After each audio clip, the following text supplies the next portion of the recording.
Hey everybody, GameHounds Live, episode 522. We are recording this Wednesday, November 13th, 2019. Just haven't started the audio stream, guys. I just want to let you know that we're on YouTube now, on the tubes.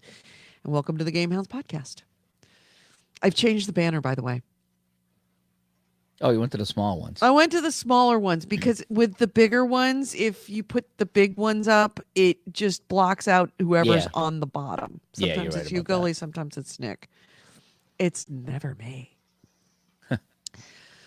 Okay, so now that we're up and going, do we want to start the audio show? Up to you. All right, let's It's do up it. to you. I'm gonna leave it all up to you. Because we got to be out of here at what, 10:30? Which would be what? I have an hour and 15 Well, at minutes. least Scully does. I have an hour. Okay. You guys can go on all day, but I gotta get back to work. I got too many issues today. Yeah, and I don't see any reason for it to go longer. There's not a lot going on. Well, unless I'd like you to spend come another with it. 65 minutes on that game you're talking about last week. I think we should That definitely I'm do that. still Yeah, playing. we should I got spend a another lot of- hour talking about Kingdom Come. I I got a could. lot of- Come Deliverance. A lot of Absolutely. comments on the 65-minute talk about that second week in a row. So I think we should wrap it up today with a good 90-minute talk of Kingdom Come Deliverance because we really haven't gone over everything in that game yet. And I know the folks that are listening really want to hear another 75 or 80-minute talk about Kingdom Come I Deliverance. mean, we So could do it. That's the Fuck funny you, thing. Bob. Fuck you. I'm going to go off the board and take idiots for 50, Jack. All right, we're going to go live with the audio stream. Stand by. This podcast discusses video games, modern culture, and technology, and these podcasters are big fat potty mouths. If you're younger than 18 or are easily offended, please stop this podcast now. Oh, and your mom says to take out the trash and do your homework.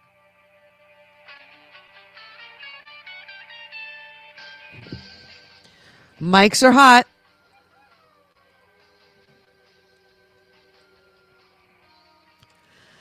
Hello and welcome to GameHounds. GameHounds episode 522. We are recording this on Wednesday, November 13th, 2019. I'm Edie Sellers. We have Holy Gully and Nick DiNicola, and it's almost Thanksgiving, which means Black Friday's coming.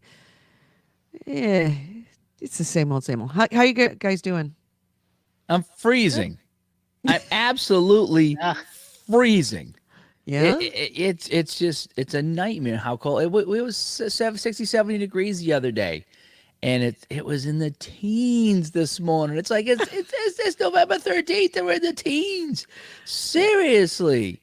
Oh, my. It's amazing. And then this weekend we'll be back in the 50s, back to being normal. But, oh, my gosh. It is like biting cold out there. It really sucks. So we need to have that weather update. We haven't had it. We actually had a couple of snow flurries yesterday. Really? Yeah, just for a few minutes it flurried, but my friend up in Burlington, Vermont said he got 7 or 8 inches of snow in Burlington, Vermont. Wow.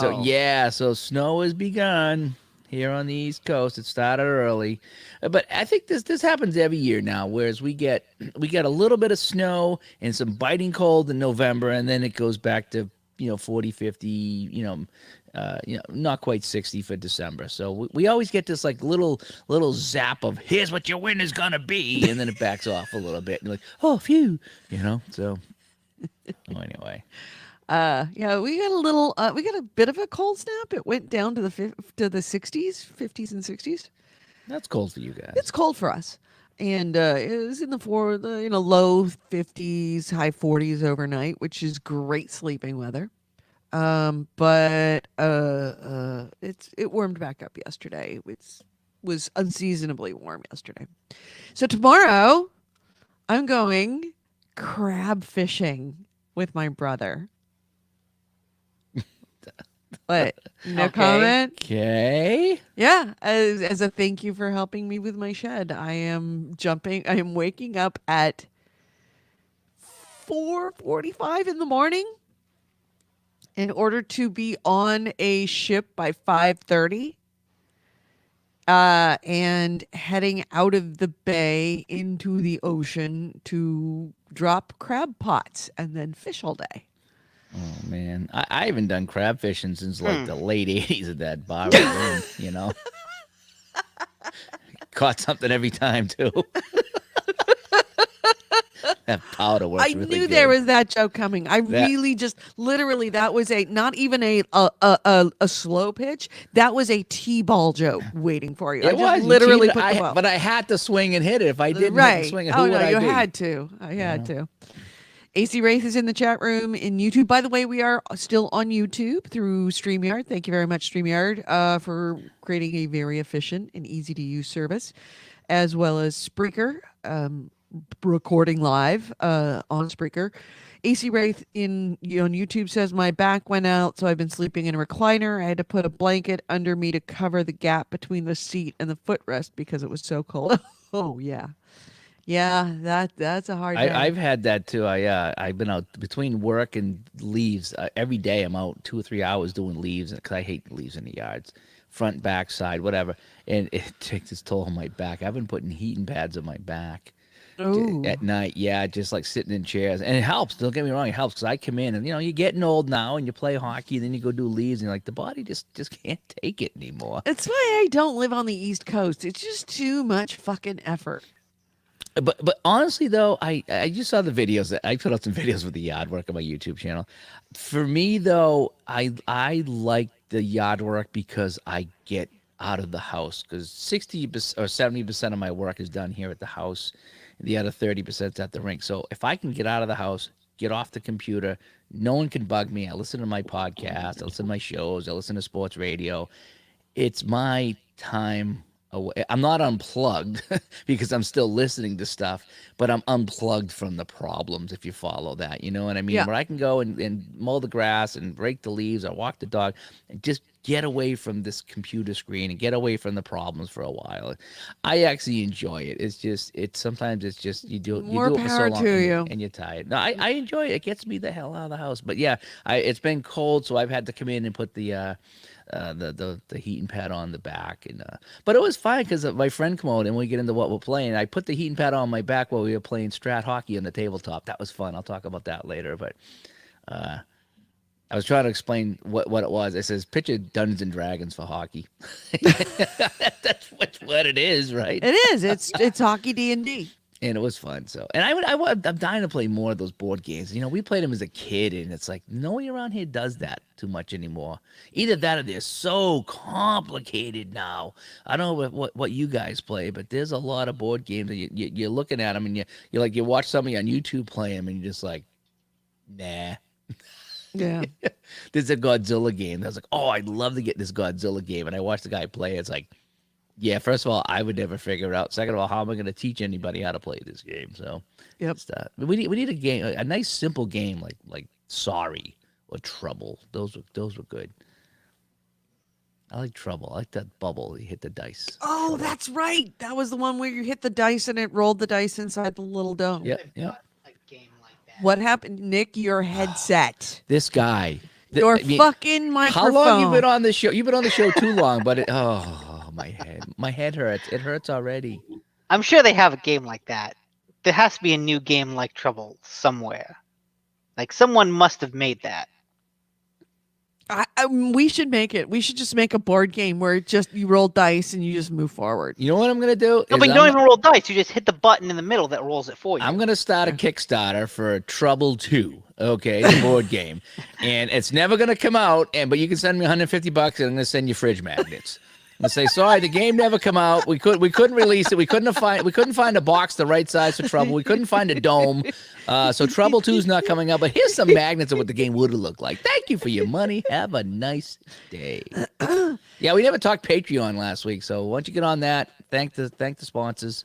Yes. Well, I mean, yeah. Michael Underwood is our main sponsor right now, and if you would like to donate to our Patreon, we would appreciate it. The Patreon sponsors our video feed because I paid up for another month, just to see. But if we don't get a few more dollars before the end of this month, then we're gonna have to cancel the video feed because it's not much. It only costs us about $25 a month, but when you add in, I mean, we're we're already paying for all the other things that are required in order to do the audio podcast. The video podcast is actually very cool, but without that extra sponsorship, it just becomes a little bit too much for any of us to handle. It's kind of like it's that one straw that breaking the camel's back. So we would like to see if we can get $25 total per month to be able to cover the cost of StreamYard. So please donate if you can to Patreon. All we're asking for is $1 a month for for at least 4 shows per month. Maybe not so much in the holidays, but all of our PAX coverage and everything else. We would love to have to not have to carry that financial burden on ourselves. So yeah, patreon.com/GameHounds, where you can donate and help sponsor and subsidize the video stream. Nice. Hey, in the chat room, Biters Plus says he loved Sorry and Trouble when he was a kid, and I was like, yeah, they were Bitters. fun games. Oh, I thought it was Biters. It's I don't think I bitters. ever played Sorry by the proper rules because it's one of those games We never where did. the proper rules kind of slow it down. Like House rules. Uno? Yeah. Like Uno, where everybody's got house rules. Oh, Yeah. New rule. New rule. So, what you guys been playing? I promise not to talk about Kingdom Come Redemption, but that's all I've been playing. Just keep it to 75 or 80 minutes. Okay. That's I all mean, we ask. I've been playing Kingdom Come Deliverance. I mean, Kingdom Come. I keep on Kingdom Come Redemption. It's a Is whole that the different game. sequel? Is it out? Is the sequel out now? No, We should yeah. get that. We should spend an hour talking about it and all the God. things that changed. As I'm playing that game, I realize I want to go back and start it from the beginning again because I Oh my missed a bunch of stuff. God. Why? What'd you miss? Oh, it's just a bunch of like small missions and stuff. How do you Shut miss up, those? Gully. How do you miss those missions? No, I just haven't missed missions, but there are a ton of side missions, and it's very easy to miss one by not Okay. encountering somebody on the road. Yeah, but I mean, if Shut those up. random encounters, like you can get those late in the game or early in the game, they're Um, random. When you hit a certain point, you are going to start a mission that warns you that it cancels a bunch of missions. And I've Oh, actually read okay. up Yeah, I on haven't it, gotten and there it yet. cancels a bunch of missions. And it was like, Interesting. there were all a whole bunch of missions that I didn't pick up. It's Mhm. like, oh, I guess I missed getting those. I did get all the DLC, so I've got a bunch of DLC quest markers Oh, on the yeah, I'm map. probably gonna pick that up afterwards. That's a good game. I have been playing something else too, Okay. because I did force myself to break from the spell of Kingdom Come to play Children of Mortar. This is it's not a roguelike, which is important. It's the game I played at PAX this past year. It mimics the structure of a roguelike in that you are delving into procedurally generated dungeons with a character, and you're exploring an environment. You will collect buffs, different things. Maybe you'll get a companion that follows you to attack. Maybe you'll get, uh, a buff to one of your moves. Maybe you'll get an increased speed, something like that. If you die, you have to restart at the beginning, and you lose all those buffs. So it mimics that general structure of a roguelike in that, going down, trying something procedurally generated, failing, going back to the beginning. But what's great about it, and what I noticed when I played it at PAX, and what it has successfully done in the full game, is it's not really a roguelike.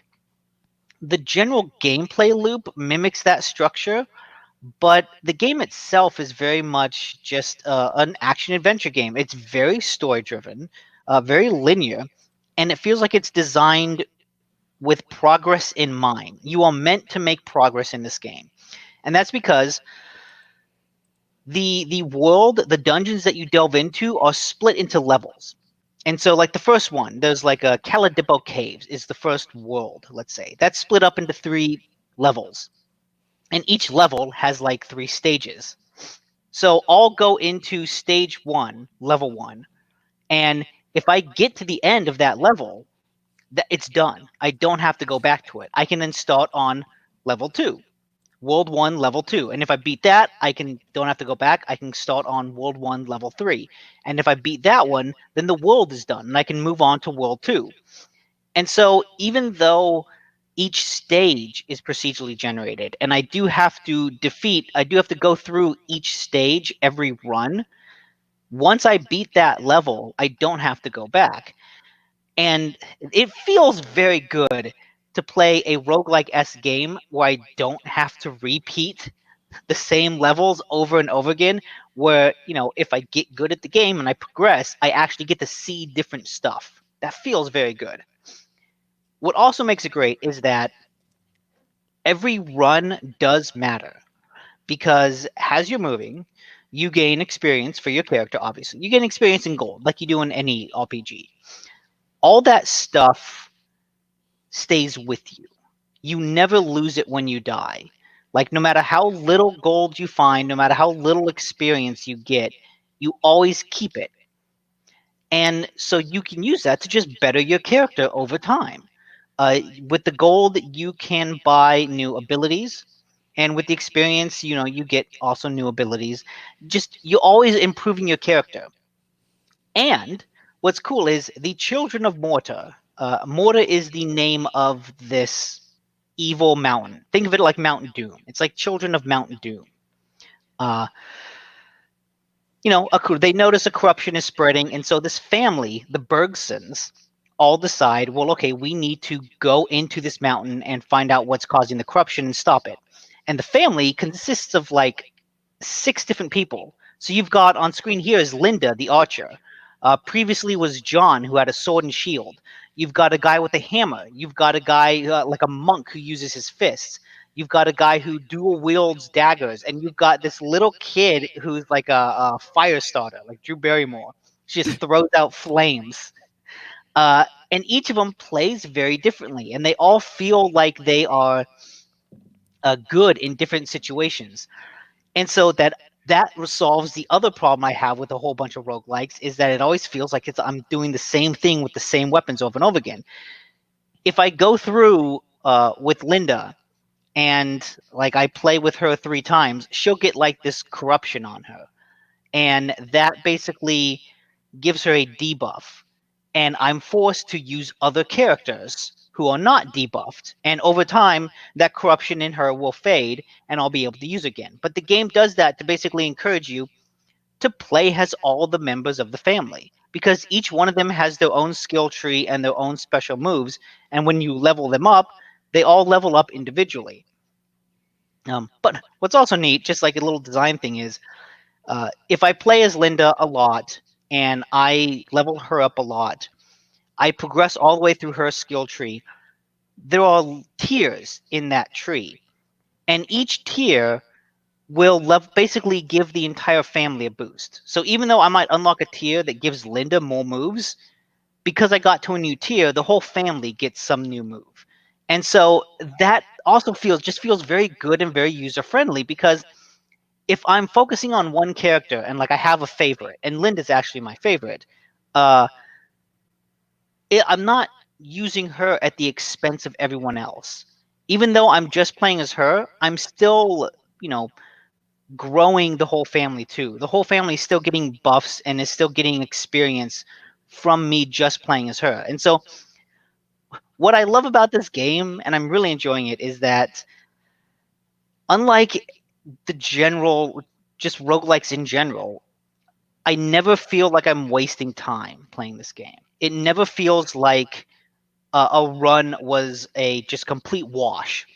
Like, oh, I jumped in, I died within 5 seconds.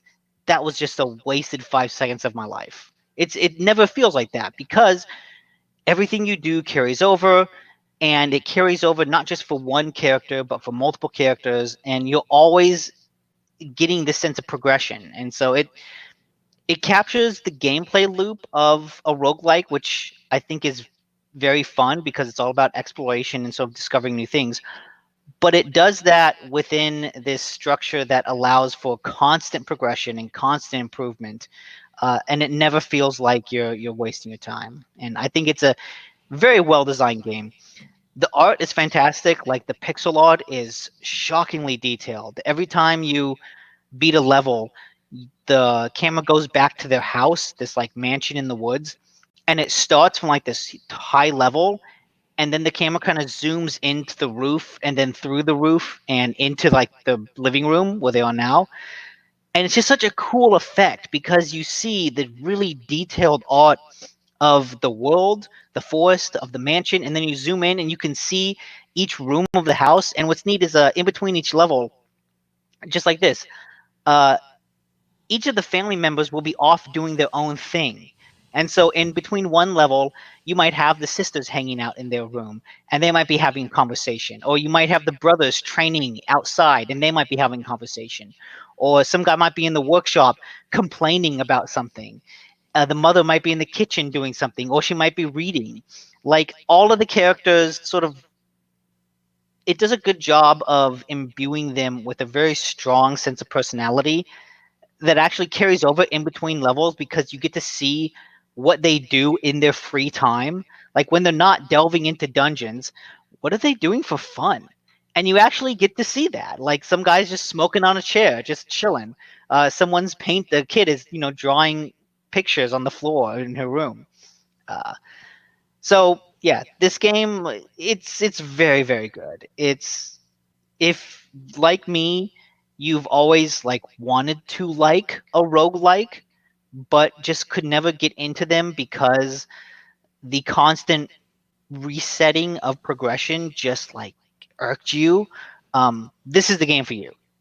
Uh, this is everything that you would want. It's a roguelike with progression, a roguelike with a story and a progression that you can get through, you know, uh, very, very not easily because it is challenging. So what is Um, this on? What would you play this on? I'm playing this on PlayStation. It's on practically everything. I think it's on PC. It's on Xbox. I don't know if it's on Switch. It might be or How might not be. so how long is the campaign, you think?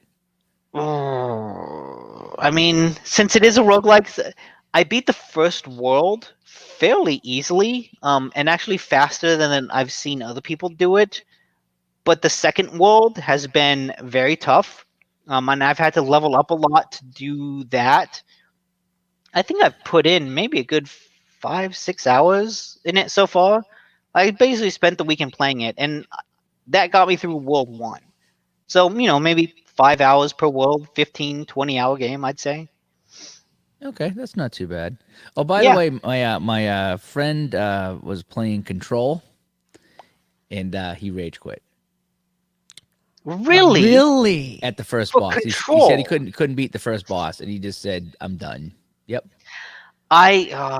That's too bad because I understand that first boss is a fucker.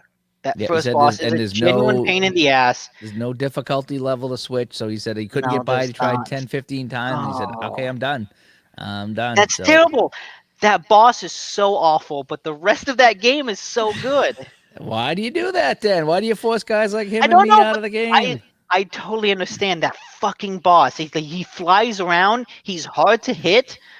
He constantly regenerates his shield, and the shit he throws at you can kill you in one hit. Well, that's what he That said. boss You is would you would a take fucker. one hit and be done. I totally understand where he's coming from. That is like the worst. No other part of the game is that difficult. No other boss is that hard. But that piece of shit. That's really too bad. Yep, that's what he said. So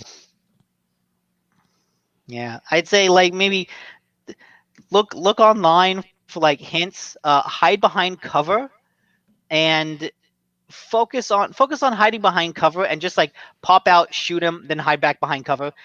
Find some way to cheese that motherfucker and don't feel bad about it at all. yeah, he just said he kind of liked it and whatever. But he got to the first boss and couldn't beat it, and he's like, "Yeah, I'm done." Just he goes, I tried, I tried, I tried." So he's done. Yeah, like on one hand, I'm like, oh, you should keep playing, but on the other hand, I also completely understand because I that don't boss, like the I, regenerate health I, thing. That drives me nuts. I It's just almost did that too. Like part of me was like, I'm just having such a pain in the ass with this guy, but Yeah, I don't yeah, understand games that put in a boss battle so early into the game that you really don't have the power to be able to overcome them. yeah, What was that other one that that game, that spiders game that I played? Uh not agreed for all Greedfall. Greedfall. Yeah, Greedfall was the same way, where like the first boss at the end of the tutorial area, before you had any powers whatsoever, and it was by far the hardest boss Mm, because you were, not that the boss was very hard, but that you had nothing to be able to do it with, to be able to beat the guy with. yeah, yeah. Watching this video now reminded me like one of the things that made him so tough is you fight him. Oh my God, close that! I don't want to see Death Stranding ending videos. Um, but what makes it so tough is you fight him right after you get the telekinesis power, which allows you to lift up objects and throw them. And it's a very powerful move. Like you can Yeah, kill a lot of enemies like that. But but if you you saw haven't. the video, he was constantly dodging it. Mhm. And that's just what he does. Like he flies and he dodges that move. So like the move that you just got is completely ineffective against him. Right. Yeah. So yeah, I am uh uh I don't understand, and that was unheard of a couple of years ago, and now it's kind of the new thing that you put a serious boss at the end of the tutorial that kicks your ass and makes you want to rage quit. That's two games in a matter of 2 months that have had that. They actually released right about the same time. Hmm. So, uh, any other games you played, Nick? Um, I played an Apple Arcade game called Exit the Gungeon, which seemed like a really cool game. It's got cool art, cool music, um, Mm-hmm. but it is like Enter the Gungeon, which is a game I've been tempted to get because it also looks really cool. It's a roguelike. It's a side-scrolling action roguelike. The controls on iPhone are shockingly good.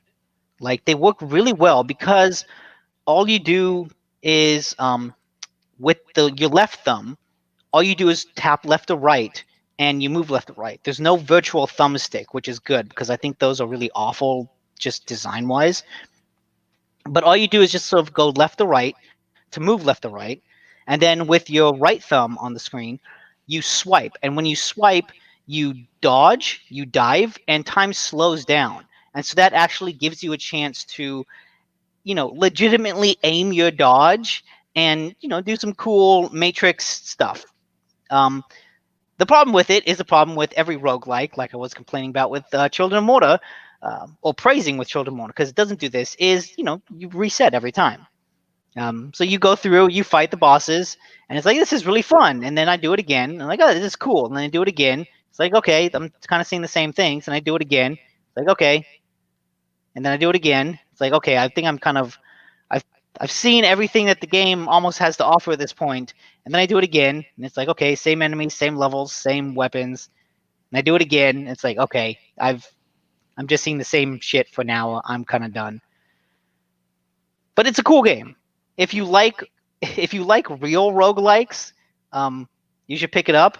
I don't like real roguelikes, and so yeah, I have no interest in playing it anymore. I've got Children of Morta to satisfy that itch. Um, and it's on iOS. It's on Apple Arcade. By the way, Yes. how are you liking Apple Arcade? It seems like you're playing an awful lot of games from it. Yeah, I really love it. Um, I have slowed down playing new games because whenever I have a free time, I always open Word Laces. That's the game I talked about a couple weeks ago. Right. That it's like a word puzzle game where you see a picture and then you have to like swipe left and right to create words out of letters. Um, it's such a good, simple, like thought-provoking game. not like philosophically thought provoking, but it was requires enough thought, but it's easy enough that I can just do it within 30 seconds. Play a level in 30 seconds. I park my car at work. I open word laces, play a level, and then go to work. And it's kind of taken over all of my iPhone gaming life. There's 1,000 levels, and I'm at like about 480 or something. Oh my god. So Holy shit.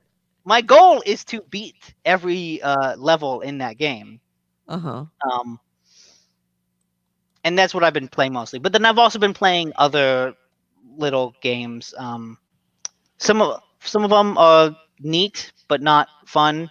I downloaded I've still got a whole bunch on my phone that I haven't touched or opened that I just really want to get to. Some seem like very story-driven games. Others are just more action arcadey fun. Mhm. But I felt like I wanted to play Exit the Gungeon before playing Children of Morta, just to kind of compare roguelikes. Mhm. And yeah, And Exit the Gungeon is a good roguelike, but it's a roguelike, and I don't like those. And Children of Morta is not, and I love it. Goalie, what have you played? Well, let me see here. I gotta share my screen here. I just can't do that. I keep screwing this up, by the way. I've been playing just more Stratomatic hockey. Okay, Mhm. I not only did I play um, on the computer, I played with a friend of mine. He come over here and we played. So let me see if I can share the screen here and go like that. Okay. But yeah, so he came over the house and we set the hockey cards on the table, and we played a game there. And I was trying to explain to him, I said, look, it's Dungeons and Dragons, but for hockey. And so he doesn't know anything about hockey, but he's from New York, so I let him play the New York Rangers, and I was the Bruins, and we just played a period, and just I was telling him what to do, and this, that, and the other thing. And we had some fun. It was fun sitting at the table and actually playing with somebody. But I went back here. You can see the video here of me playing. I just was chilling out. I wasn't feeling good, except to slouch back in the chair. But I replayed the 1970 Stanley Cup Finals on the computer here, Boston and St. Louis from 1970. Bobby Orr flying through the air. You remember that? And the Bruins did win the series in my replay. It was kind of fun. Um, I have to take on a new attitude though with these games, because I have to realize that they're games, and the ratings are the ratings of what they are, because there was one game I played here, and Bobby, or every time the puck went to him, you flip a card and he turned the puck over to the other team 5 times in a row. This guy didn't turn the puck over 5 times in his life. So it's almost like if you're playing Dungeons, you're playing a game and you flip a card, and it's like what I likened it to was Uno: lose a turn, lose a turn, lose a turn. You ever play those games where it's like, okay, it's my turn, lose a turn, and you just sit there like, okay, now the other team does all their stuff, blah blah blah blah. Oh, it's my turn again. Okay, great, lose a turn, and that's what it felt like, and I got really really angry with that, and we actually did a whole podcast on that on the digitaltodice.com podcast. We did a whole podcast about when this stuff happens in your game, and what happens when this happens and your best guy ain't playing well, and expectations of what's to happen in the game. And so yeah, we did a whole show on that, and I got the air out, and some people, they had some good advice. Some people called in, wrote in, and had some good advice. Well, you got to think of it like this and think of it like that, and don't think of it as Bobby or losing the puck. Think of it like this, and it's like, okay, that makes sense. It's like maybe he passed the puck to somebody and they lost it, and the other team got it, because it's more of a highlight game rather than a play-by-play game. So it's at the end of that play, the other team got the puck. It's okay. That makes me feel a little better, but still, it's like I want to do something in the game, and I'm just sitting back. You hit the button to flip a card. It's like lose the puck, lose the puck, lose the puck. But all in all, it's a fun game. It really is. I'm enjoying my sports simulation games here. And so yeah, that's all I really played. I don't even think I've turned on the PlayStation in a week. I just been busy with work, and someone asked me, he's like, "Hey, have you been on the Xbox lately?" I says, "What's Xbox?" So yeah, no, I got really mad the last time I turned on my Xbox. It had a huge update, and then you get in there and you can't find anything, and man, Xbox really just, yeah, it drives me nuts. The Xbox just, it's like, come on. So I haven't played anything on the consoles in about a week. Like I said, I was playing last week. I think I played a little bit of Resident Evil, a little bit of Borderlands, and and a couple other things. This week, nothing. I don't even think I turned it on. I didn't even turn it on to watch Netflix or anything like that, or hockey or so. Yeah, I've been specifically just working in the yard, and then playing my Stratomatic hockey here, and I'm enjoying the whole cards and dice thing. It's a little different. I mean, I'm back in the video games because I wasn't for a while, but I'm back into that slowly. You know, a couple of games: Resident Evil, Borderlands 3, the Star Wars Battlefront. I still enjoy playing that now that they've had the co-op mode, so you don't got to play any humans at all. You play with the humans against the computer. That has been fun. I've Are really you playing enjoyed that on PlayStation 4 or Xbox? PlayStation 4, Okay. Battlefront 2, and I think I mentioned this a while ago, is that they had an update where you could play the game now, P versus E, and I do like that. I had a lot of fun with that. I'm much more successful P versus E. Because I'm just not that good anymore. But yeah. So that is that. I'm trying to think. There's anything else I did? No, I can't think of anything. Steam's had a couple of good sales. There was one game I wanted to pick up. It was $6. I think it was at home or coming home or going home. It was a real weird, creepy type of game on Steam. I was like, oh, I should check that out. It's on sale, and I never did get it. Gone Home? Maybe it was on sale on Steam, and it looked really neat. It was in my wish list. I never got back to it, so I didn't pick it up. But Oh, I picked up something on my wish list, but I haven't played it. I can't remember what it was now. Oh, crap. I saw it come up as a notification, and I bought it, and I have not played it. It's on Steam, so you might hear a Steam review from me I feel sometime like soon. that happens to Yeah, fucking. all the time. That is the story of Steam. I bought something, can't remember what it was. Although I feel like I've broken myself with that habit, I can't remember the last time I bought a game on Homesick. It was Steam. called Homesick. Oh, And okay. the sale ended. It was $5.09. It ended on November 11th. Oh, I Homesick. think I have that one. Is it like a first person and there's like a dilapidated building? Yeah, it's a dilapidated something or other. Yeah, I think I have that one too, and I've never played it. I'm viewing my purchase history to see what I bought. Human resources machine. That's what it was. Okay. I'll let you know. I obviously put it on my Steam list when I was sitting behind a desk at work and thought, you never know. It might actually improve things here. And clearly it didn't come on sale in time to improve things. So, all right. On that note, shall we hit the news? We have lots of Black Friday news. All right, let's go. All right. And let's hit the news. This is the GameHounds news. The news, views, and commentary of the week in gaming with Gamer Edie, Holy Goalie, and Nick DiNicola. And the first item is... Anybody? I'm still looking. Because you don't do your work ahead of time. All right. Okay, I have one. Devolver Digital's Carrion, Carrion, Carrion, Carrion. like Death of Carrion. Devolver Digital pixelated horror game that they showed off at E3 that looked cool. Yeah. It's coming to Xbox One in 2020. Yeah. And on top of that, it looks like, speaking of other things we saw at PAX, and I reviewed this because I bought it for Steam and actually played it, Where the Water Tastes Like Wine. Do you remember that game? Oh yeah, that They was had really a slow. really good booth. And then I purchased it and I said it was unbelievably slow, but interesting, Yeah. but fucking slow. Oops, somebody's got some echo. Hey, who's got the echo? Test. Okay, Is it- checking. Checking. It's Nick. Good. It's Nick. Anyway, so Where the Water Tastes Like Wine is coming to, let me pull back up my notes here. Switch, PS4, and Xbox One on November 29th. And as a reminder, this was a game that pretend that you played a hobo that was walking around 1930s American Dust Bowl. And when you went from region to region, you would go into a city and you would find people and you would sit and talk to them and collect their stories. And each of the stories were written by people that were fairly famous. Do you remember that? All the people that were actually listed as writers for that?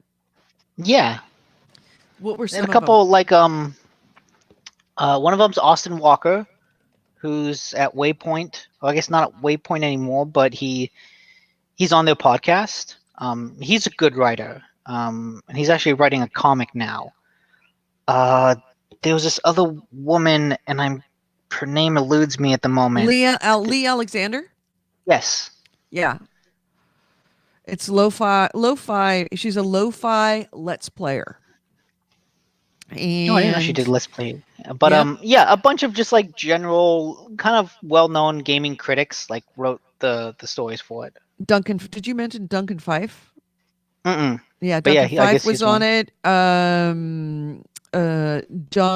Johanna Norhagen, who worked on Bioshock 2 Maneuver's Den. So yeah, there were a bunch of, a whole, like probably 20 different writers. So every person that you meet, every character you meet is a different story that was written by someone else. And you have to kind of meet them and then leave them and go back to them to get pieces of the story and answer things for them. And sometimes do little, missions for them to do stuff. But it is slow. The I'm trying to pull up the video while I'm talking. The art is kind of cool. It's still screen stuff. And I guess as I recall, you're cursed. You were cursed by a wolf in wolf's clothing. You play cards with, and you suspect that it might Right. be the devil.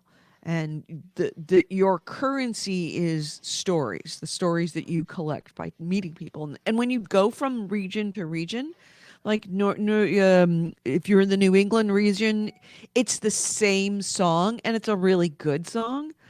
But when you move from region to region, you move the song is actually a different version. Like one time it's a bluegrass version, one time it's kind of a sort of a big band version as you move into Chicago. Um, in the South, it's a bluegrass version, and obviously it's been done by different artists. They essentially handed the song to a bunch of different musical artists and go, "Do your rendition of this."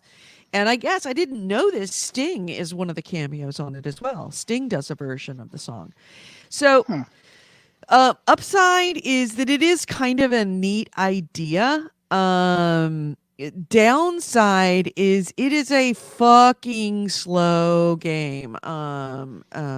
It is it takes for fucking ever. Oh, am I in the wrong screen? Stand by. Hold on a second. Let me cancel out of this. It takes for goddamn ever to get anywhere, and it shit. Come on.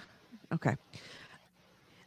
You have to walk over certain roads, certain actual roads. They're highways, um, and in order to do that, because sometimes you can speed it up by catching a train, like as a hobo catches a train. Um, but you might get caught, and when you do, that's kind of a problem. And you might, you'll encounter police, and it becomes an issue. And of course, everything requires reading, and that's fine.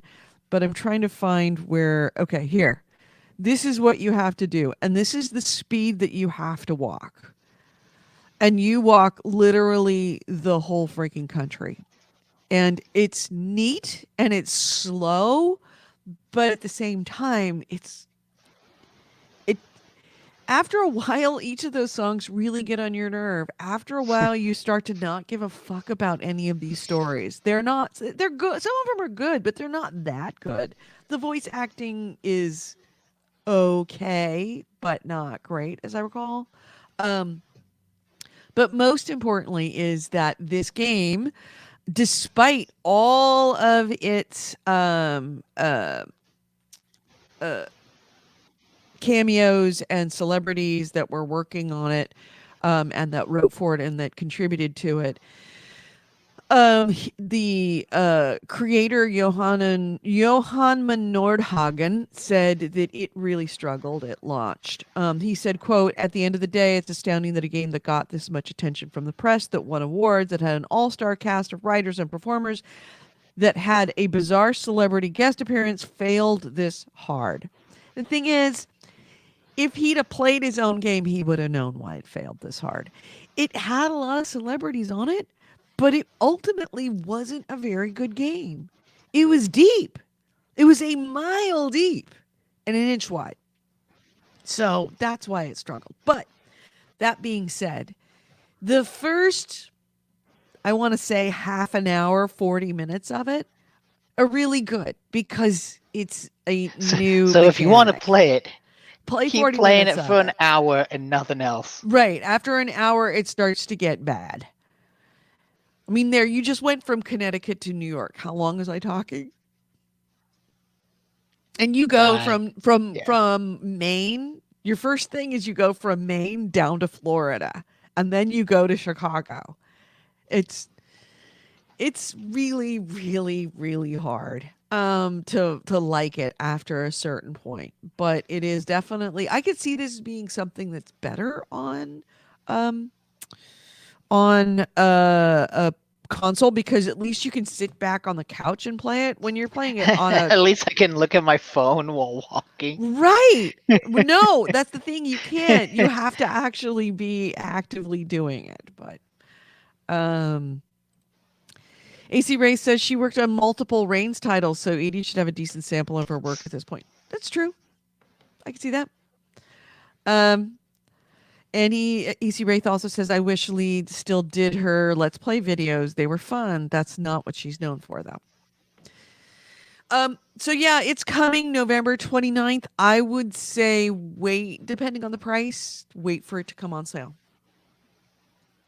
I mean, it's hard to know that I haven't stopped the video.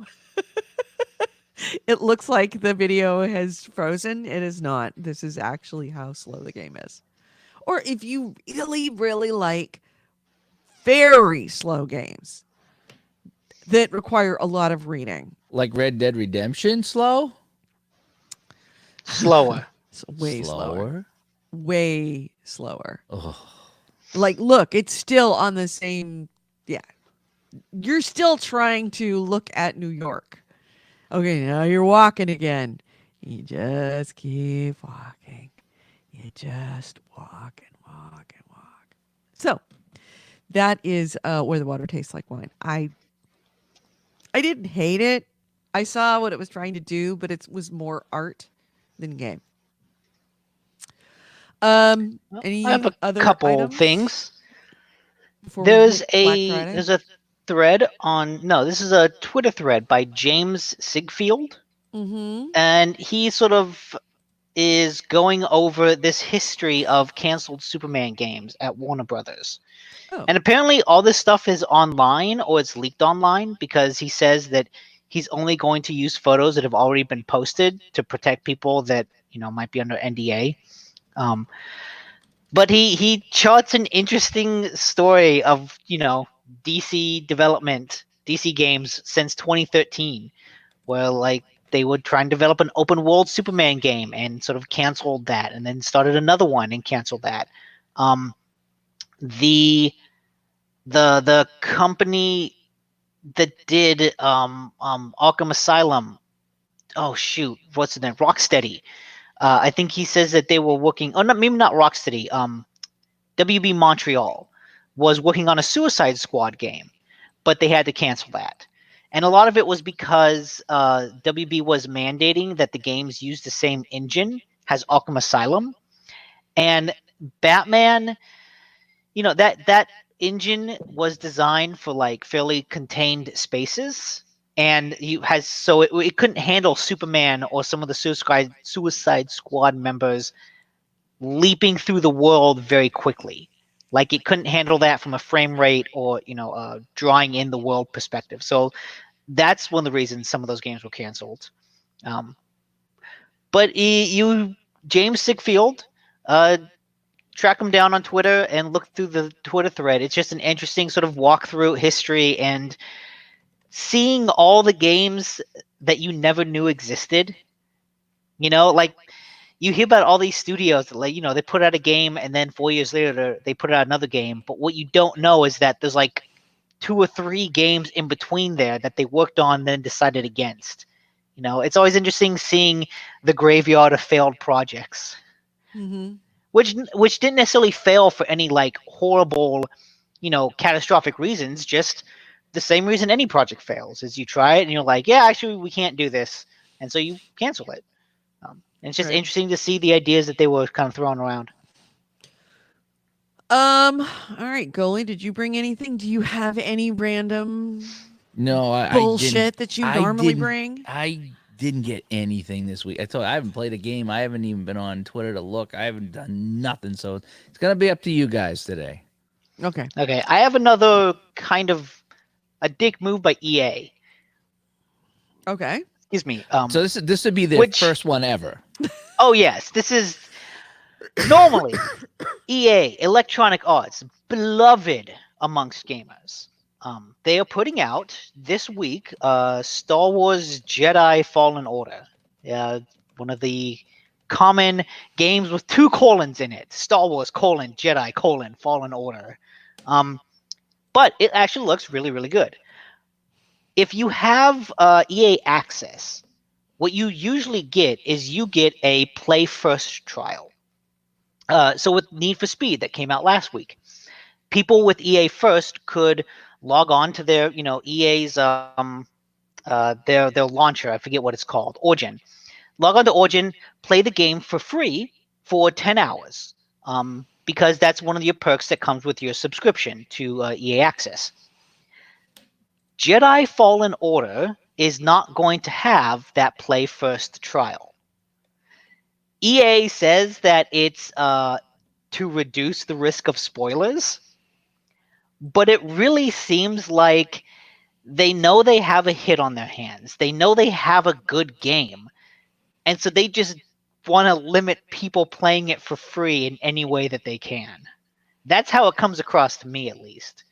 And instead of getting this 10-hour free trial, if you're an EA Access member, you get 3 exclusive cosmetics. Oh my god. So yeah, so they're essentially being skinflints about it. It's like, ooh, we don't want you to pay for it. We want you to buy the game. Yeah, Even it's like, if you're an EA subscriber. yeah, it's like, okay, we know we have a good game on our hands, so we know people will probably want to play it. Right, So, so- let's limit any way that they can play it for free and force those people to buy it, because they'll probably buy it anyways. But maybe if they play it for free, then they won't. Right. So if you get anything free from EA, it's shitty. We only give you the shitty stuff. You get 10 hours of Anthem. Yeah. Case in point. Yeah, it seems just like a dick move, and the fact that they say, "Oh, it's to reduce the risk of spoilers," is so No. eye rolling. Yeah, that's not it. That's not it. They're just trying to make more money. They're trying to squeeze. Well, I don't blame them. They're trying to squeeze every last cent out of it, and they have had some spectacular fails recently. Oh yeah. So they've got a lot And to make up for. Yeah, and it's also say in the chat, AC Wraith called me out. I was talking about the Twitter thread earlier. AC Wraith has a link in the chat to that same thread, and then it's like, promote the thread, Nick. So instead of trying to Google the Twitter thread, it would be much easier if you just looked in our chat and clicked the link that AC Wraith Get these provided. exclusive cosmetic items and a couple of fridge magnets. There you go. Yeah, exactly. Oh, Yeah. what is it with the fridge magnets? They won't go away. They just Hey, won't go everyone away. loves magnets. I don't think you know this, goalie. Magnets are hot right now. So as far as it looks like Jedi Fallen Order, EC Ray says, I've heard it's a Metrovania, therefore I want it. Yeah. Yeah. So it looks gorgeous. Looks Yeah, beautiful. it looks good. It sounds like everything I've heard about it sounds really cool. And so it's kind of funny that the one EA game that has like That everybody actually a lot of good buzz behind it is that the actually one people that, want to play, they're not going to yes, get you play it. that's the one they limit your access to. Yeah. Ugh. So, all right. So shall we hit oh god, did I actually close all my windows with the Black Friday stuff? I might have done that because I'm a dick. Yeah, I sure did. Oh no, I've got some Black Friday stuff. Here we go. So yeah, Black Friday deals. Tons of them. It's coming up in a couple of weeks. Yeah, Ooh, God, Thanksgiving is 2 weeks away. Christmas is like a month away. I haven't even gotten any. I've gotten nothing. I've Thank- done nothing for this holiday season. Thanksgiving is barely 2 weeks away. It's more like a week away, Nick. Oh, It's the Jesus. 13th, dude. Thanksgiving. I guess it is it's 2 weeks and 1 day away. Yeah, it's almost here. So yeah, Black Friday is starting to happen, as you might expect. And we've got tons of Black Friday deals. The Black Friday video. First off, if you're looking for a Switch, there's a couple of really good deals coming out right now. Fucker. I'm not having a good day when it comes to my notes. Nintendo, if you're looking for the Switch holiday bundle, first off, it's the same one that you got from Best Buy last year, the $300 deal.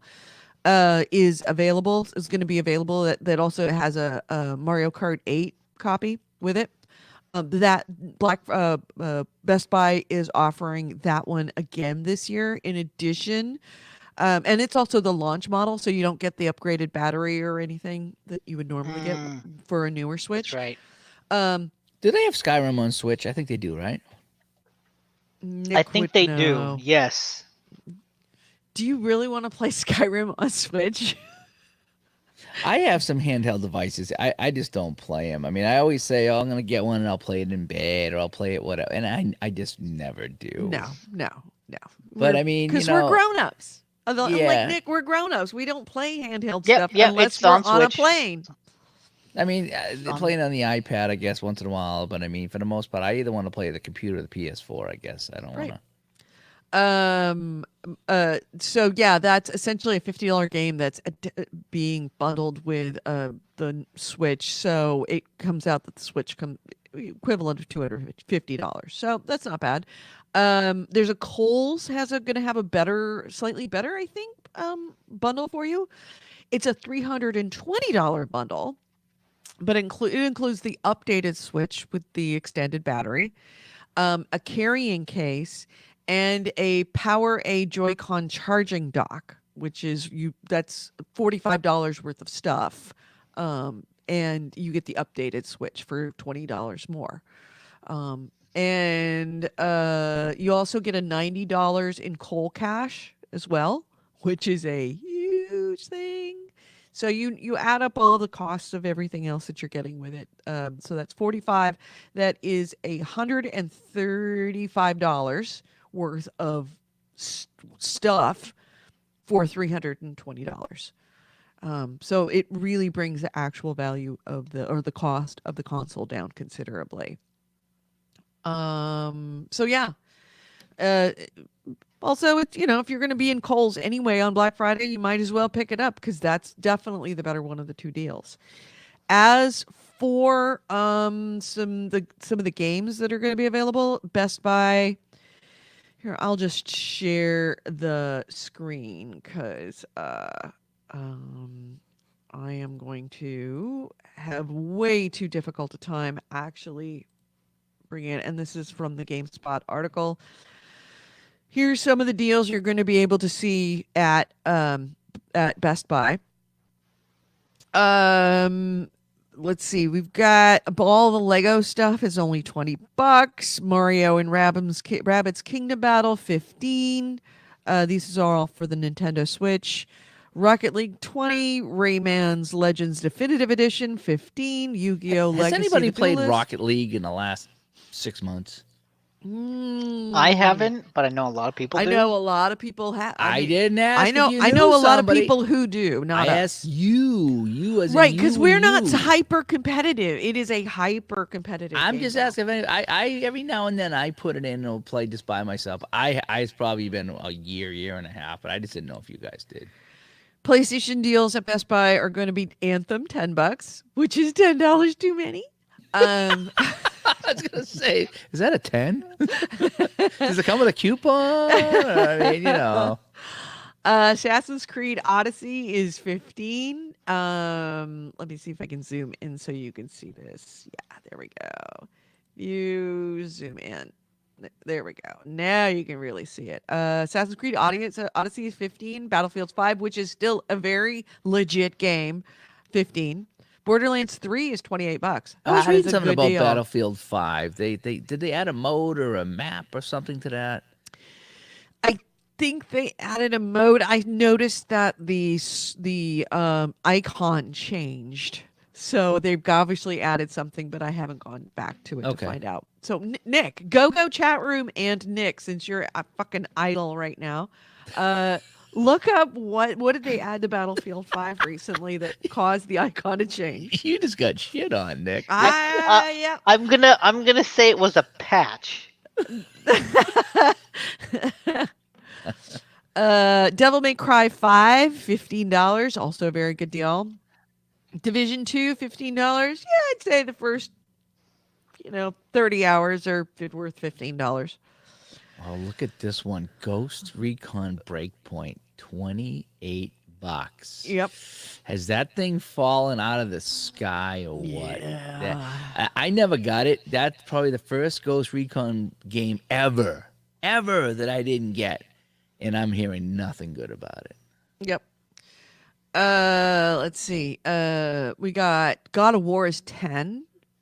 That's totally worth it. Oh yeah. If you haven't played it, yes. And I haven't played it, so I actually might pick it up because I know that I need to play it.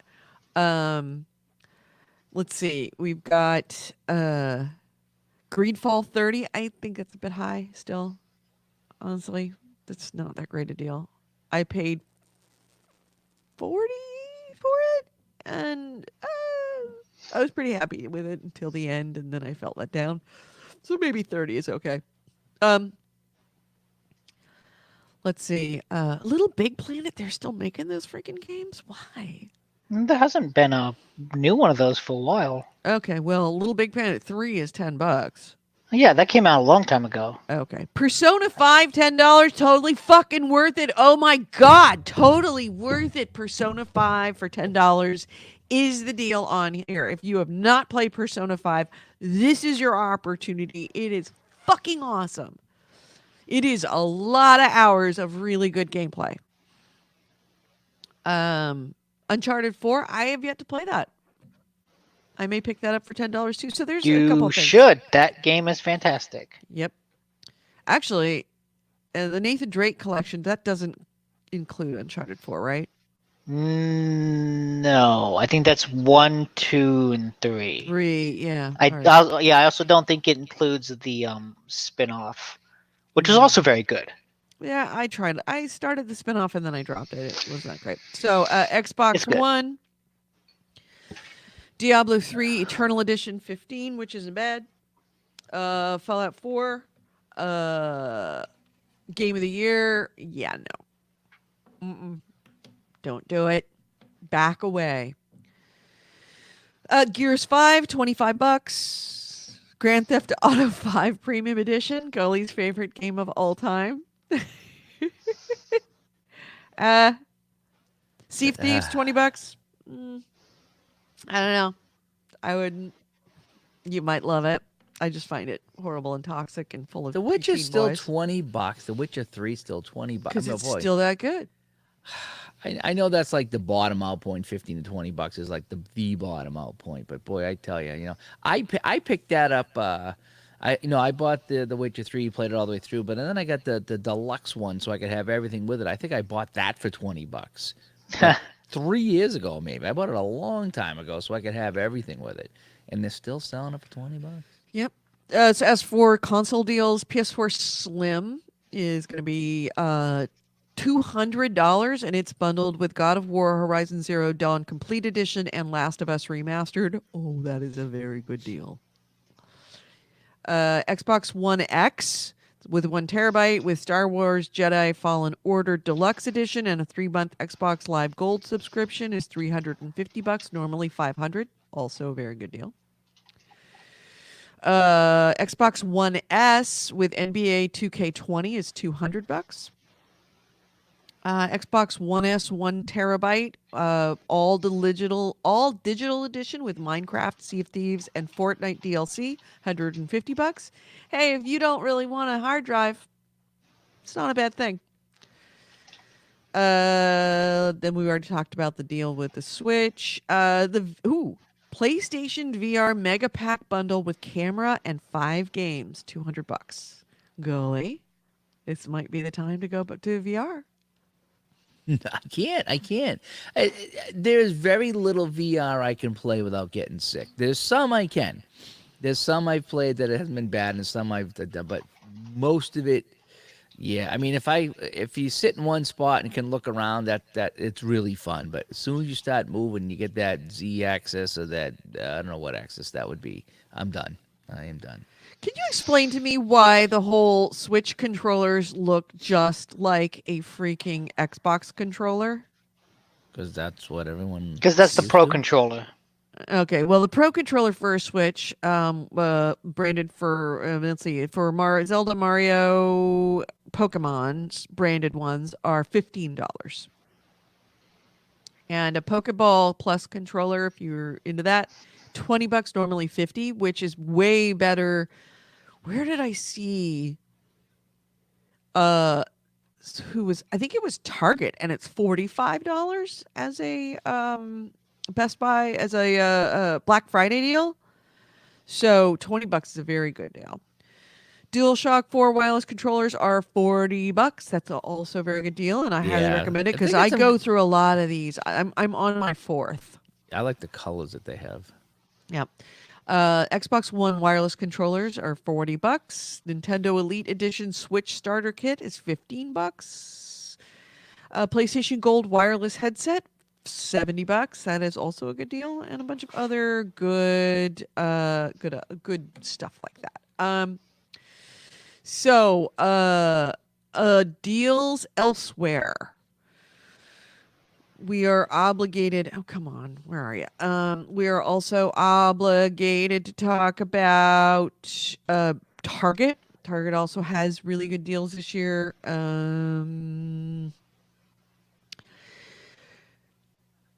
So yeah, it's got fewer Switch. If you really want a good option for best for Black Friday deals, you're better off going to Best Buy if you have a Switch. Way fewer deals for Nintendo Switch.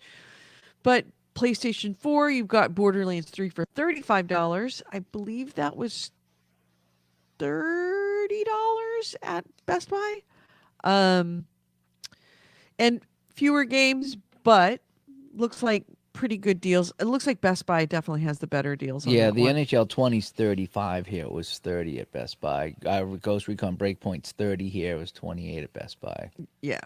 I gotta say, the Target up where I am, they are hardcore. They are wicked hardcore. We had a huge windstorm here a few weeks ago and a power outage, and the entire mall was out, and everything was just out around here. And I for some reason I didn't leave the house, so I didn't know how widespread the power outage was. So I called Target because I was looking for something that they might have, and I called them up and says, "Are you guys open today? Because I know the power's out." And it says, "Well, nobody has power anywhere, but we have some generators going, and we're running if you want to come down." Nice. Son of a bitch, they got generators because we're on bare bones and the lights aren't very bright, but you can come down and buy some stuff. And they had people working. Good for them. Holy cow. Well, good for them unless you work for them. So really the bundles look about the same as yep, same bundles, same prices with the exception that Target has an Xbox One X with Gears 5 and a $40 gift card for $350, which is a very good deal. It's normally about 500 minus the $40 gift card. So there's deals to be had. It's If Black I Friday. didn't have all those old Xbox games that were compatible with Xbox that I still enjoy playing once in a while, I would get rid of my Xbox. Yeah. I don't, I'm never on it, and I just don't like it. I don't like the dashboard. I don't like anything about it anymore. I really don't. There's a couple things that it does. It's okay, but I just don't like it anymore. And but I have so many of the 360 games that were backwards compatible that they've upgraded and look really nice, and you can play. So that's the main reason I keep it, is just to play the older games. Because Now, anything new, I'm gonna get on PlayStation. now I have a question. A question: what is it? We made the switch from Xbox to PS4 in the last console because the Xbox One was troubling. And It it was Don still Matrick, yeah. remains troubling. There's only so much shine you can put on a shit. Uh, what if the next batch of consoles comes out and the Xbox is really good, like the 360 was, and better priced, which I anticipate it probably will be because Xbox has learned its lesson, and PlayStation has forgotten its lesson? Would we make the switch again? Would we go back? I stand by my statement that I initially would not be buying either console. The only way I would play either console, and I've heard rumors of the PlayStation 5, is that if they played all the backwards compatible games. Would right now, if they come out today with the Backwards new compatible, system, how far back? all the well, Xbox is just the three consoles, and PlayStation would be 1 through 4.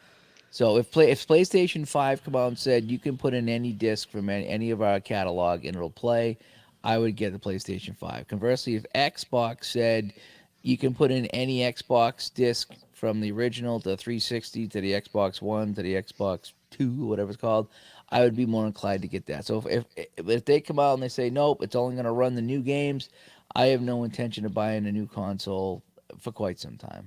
That's just me. So, Nick, in the notes, thank God for AC Wraith. He has provided you the notes for the updates, the recent update for Battlefield 5, Chapter 5, War in the Pacific. That is what has Yeah, been added. What is that that? seems cool. They added it's a lot of stuff. Look it up, fucker. I did. I read through it in its huge patch notes about, we changed the balance to this gun, we changed the balance to this, we changed how this works, Right, but we fixed the what's this bug in this war in the thing. Pacific? That's It's obviously a new section because yeah, there were no Pacific it's maps in 5. Is it yeah, World War it's II? Which war? well, yes, of course it's World War II. That's what Battlefield 5 was all about.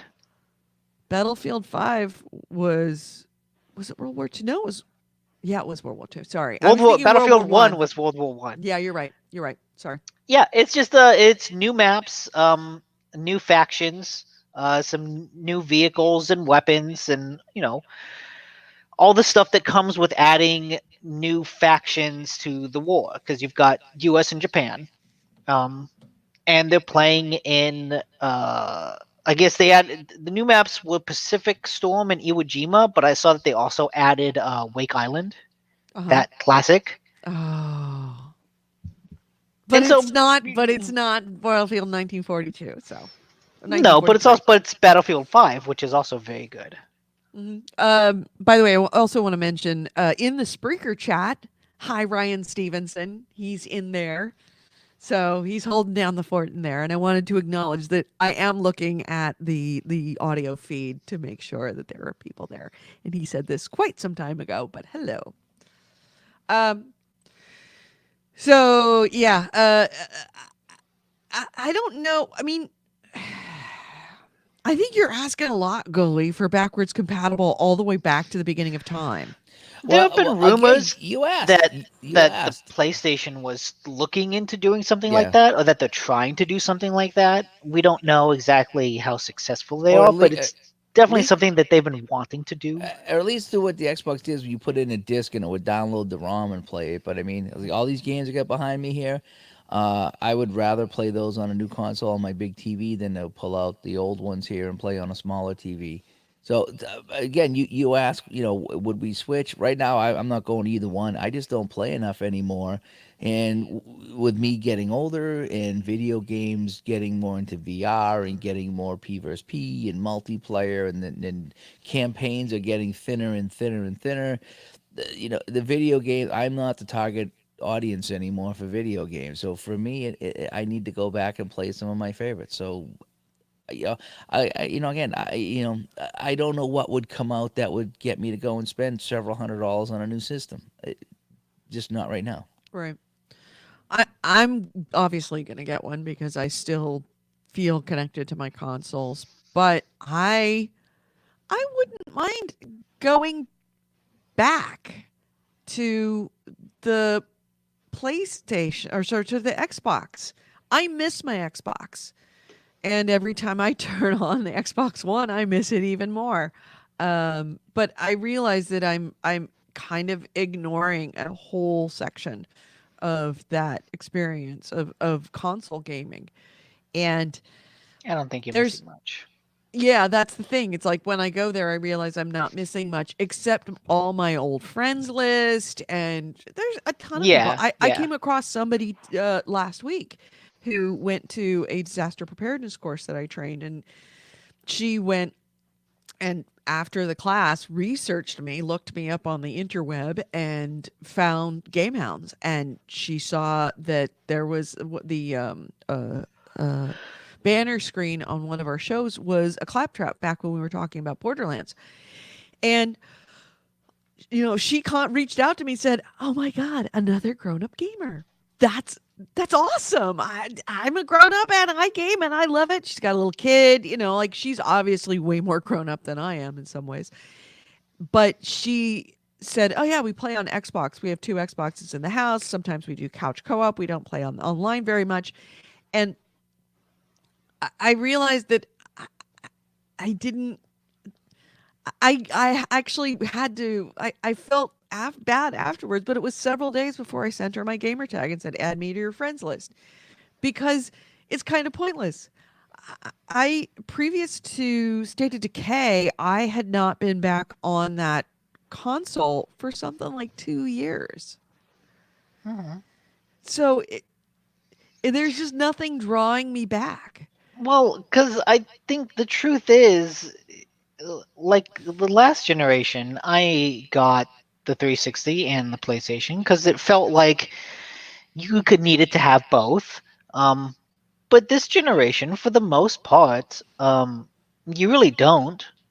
Like Xbox's exclusives haven't set the world on fire in any real No, significant and way, PlayStations but have. also they have, yes, but also like all the third party games, come out for both of them for the most part. Like you really don't, in terms of exclusives and like game wise, you don't really need two. Like you buy one, whichever one you have, you buy one, and you can get all your gaming fixed through one. Like you don't need both. And Um, yeah, like I've said before, it's the services that I think will really determine what people do. Because Game Pass seems like a really really good service, it is. It but is I a good also service. but I also feel like it's important not to discount the way that digital downloads have evolved with this generation. Like last generation, I downloaded a bunch of games, but they were all pretty small games. This generation, I have downloaded a ton of huge games. Like Death Stranding, I have digitally. Sekiro, I have digitally. Resident Evil 2, I have digitally. I don't have these games on discs. And so what that means is like, even though, the fact is they would still be exclusive to PlayStation, the fact that I've downloaded all these things through the store means that mentally I'm very much in their ecosystem. And so Right. even if they put out a console that kind of sucks, it's like, well, I still want access to my games in this ecosystem, so maybe I'll stick with them. I mean, it really, who knows what they'll do. Um, but I feel like at this point, I'm more inclined to just get a PlayStation, regardless of whether it's better or not, just because like I said, I'm in that ecosystem now. Even though I do really like the idea of Game Pass, I think that sounds awesome, and I've wanted it for a while. Mm-hmm. But there's Yeah. a certain, not inertia. That's the wrong word. The opposite of inertia. There's a certain momentum. You know, the problem with last generation is that because neither were backwards compatible, neither one carried any momentum into the next generation. And so it was very easy to switch consoles because they were both starting from zero. And if both of them are even somewhat backwards compatible now, that won't be as easy. Right. Well, we should wrap up the show since Scully's got to get back to work. But I didn't want to go away without mentioning to you again the Patreon. Please support us on Patreon. We're only asking for $1 a month to augment what we're already paying for other things that we need to buy in order to make this podcast actually happen. It's not just stuff you see on the front end, it's a bunch of stuff on the back end, storage fees, Spreaker fees, a bunch of other stuff. But we would love to have you sponsor it for $1 a month. If you sponsor for more than $1 a month, up to $10 a month or more, we will mention you every single week, like we mentioned Michael fucking Underwood, who I have to do every week in the Don fucking Matrix voice. So, thank you, Michael Underwood, for being a major sponsor to our show.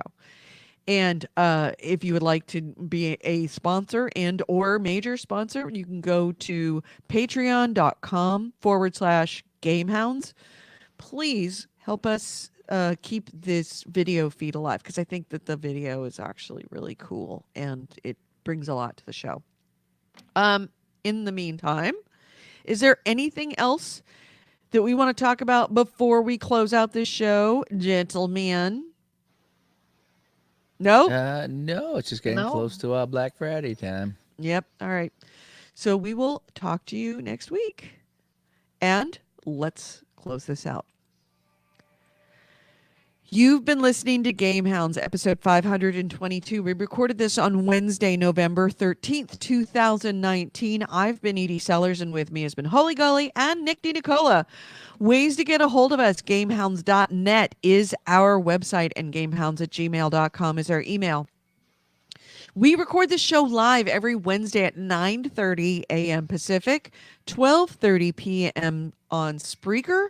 That is Speaker with an R, Spreaker.com. You can listen to us live, the audio feed there, as Ryan Stevenson did. Or you can go to YouTube or Facebook. We are on YouTube under GameHounds Vids. That's VIDS, as in videos. Or you can look at our Facebook page. It is The GameHounds on Facebook. Just like all of our listeners in YouTube and Facebook, AC Wraith, we had Bitters, we had Ted Varty, the Weege, all the way from Norway. And thank you for being in there. If I didn't mention your name, sorry about that.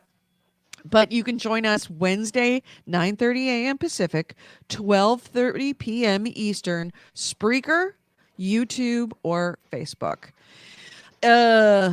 We have, by the way, the Facebook feed is more than just this video. We also have news from throughout the week, very lovingly curated by our very own piss boy, Steve M. Hawk Ortegon.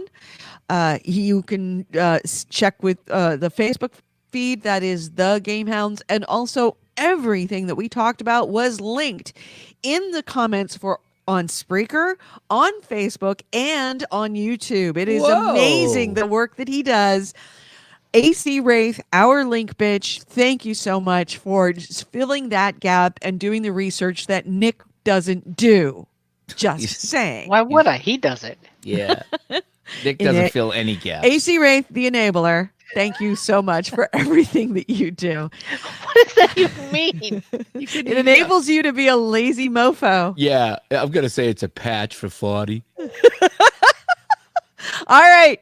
Thank you so much for being with us this week, and we will talk to you next week. Bye, everyone.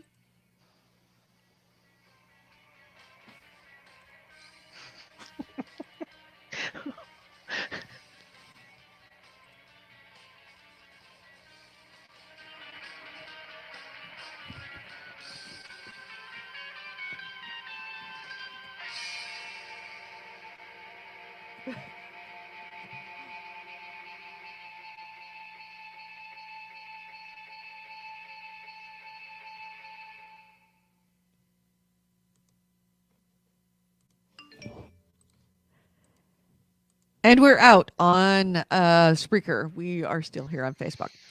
Oh, sorry, on YouTube and Facebook. We need to talk schedules real quick. Do you have a second, goalie? Yeah. Okay. Schedules real quick. We have Thanksgiving Day on Thursday. I am not going away for Thanksgiving, so I'm here. I don't know what your Wednesday before Thanksgiving is going to be like. I think I'll be here. Couldn't do a long one in case she comes home. You know something. We just talked about having it here, so yeah, I will need to be doing something that day. Let me play that by ear because we're having Thanksgiving here. I probably need to do some stuff here that day, but doesn't mean I can't slip out for an hour and do a quick show. Do a quick show and just talk about Thanksgiving and giving thanks to our Yeah, community. let me see what I can do with that. Or possibly. Yeah, I'm also Oh yeah. not going away, so I'll Oh. probably be able to do it. Okay, good. Possibly do instead of a podcast. Let me pose this: is doing a community play day, and I'll throw that out to the community that's in YouTube and Facebook right now. What's your thoughts? Would you rather have a day where we are just playing with you guys some game, you guys could name the game or whatever, or we can name the game, it's up to you, or would you rather have a the Wednesday before Thanksgiving? Well, you could actually we could do the play date and you could stream it right to YouTube or Twitch or something from your PlayStation. We could do that. Yeah, we could definitely do that. So we could kind of do the show while we're playing and talking, and we could do that. so maybe play some Borderlands 3 or something like that, and do that. do this. So while we're playing, maybe talk to AC Wraith. Oh, yeah. No, that is not gonna happen. I'm That's not gonna play hilarious. Warframe. Is that still a thing? It is. It is very much still a thing. With some people, it is very much still a thing. AC Wraith has not AC Wraith. Creation Chaos has a standing Saturday night. No, Saturday day is D&D. Friday night is Warframe night. He is there every Friday night. I remember enjoying that game. I would play it on PlayStation, at least for a bit. It's changed a lot. That's why I'm interested to go back to it. I would we could play really No like Man's to see how much Sky. it changed. Play No Man's Sky. That'd be fun. Can you do 3 people? I mean, it actually is No. co-op now. You could do co-op in that game. We played a little bit that You one can meet time. each I other. died Yeah, but instantly. all we did was dig a bunch of holes and shit. That's all we did. Yeah, that's what that game is. That's what that game Yeah, is. Digging it's holes. Minecraft with slightly better graphics at this point. That is such a good chill game. Just sailing around and just put it on whatever mode that is, the chill out mode. I still enjoy playing that. Do you know what I found out? Do you know what I found out this week? A friend of mine sent me a message. He goes, "Do you still have that Godzilla for PlayStation 4?" And I was like, "Yeah, I do. I play it once in a while." I think it was like a $40 game. It was like a Mortal Kombat style with Godzilla. It was whatever. It was if you like Godzilla, the game's fine. If you don't like Godzilla, the game sucks, right? But Right. yeah, I says I still have it. Why? He says it's going for $150 on eBay. What? Yeah. No. And I looked it up, and it was between $120 and $150. A Godzilla I PS4. What think the I fuck? I think I had a review copy of that game. They said they discontinued it even from the store, so it's no longer available. And it's Godzilla, and Godzilla still sells. Oh, So wow. yeah, so that's the most. Hey, there it is, right there. So you can sell that and get a new Fuck headset. yeah. No, I don't believe that. I'm looking this shit up right now. Go ahead. Go ahead. I am going to pull it out to make sure. Let's see, eBay. Why didn't we do this during the show? Well, we're still on the show. This is on the better show. Godzilla for the PS4. Yeah, look that up.